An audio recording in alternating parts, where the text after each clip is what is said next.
பாவம் தான் தேவனுடைய முகத்தை மறைக்கிறது. ரெண்டாவது, அவங்களுடைய ஜெபத்துக்கு பதில் வராத காரணம் உங்கள் பாவம். அந்த பாவத்தை அறிக்கை செய்து விட்டுணும் முதல். ரெண்டாவது, தாழ்மையுள்ள கர்த்தர் கிருபை செய்கிறார். ஆண்டவர் எப்படி உங்களுக்கு சோதிப்பாருமா, புகழ்ச்சி வரும்போது இகழ்ச்சி வரும்போது சோதிப்பான். தன்னை தாழ்த்துகிறவன் உயர்த்தப்படுவான். மூன்றாவது, மன்னிக்கணும். நம்ம என்ன செய்வோம், மற்ற எல்லாம் செஞ்சிருவோம்.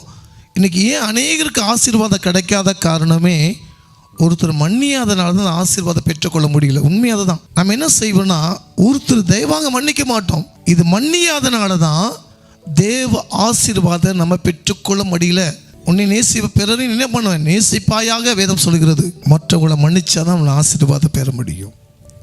அப்போ இந்த 3 குண அதிசயங்களை மாற்றினாதான் உங்களுக்கு தேவன் ஜெபத்துக்கு பதில் தருவார்.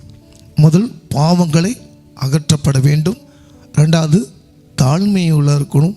மூன்றாவது, மன்னிக்கணும்.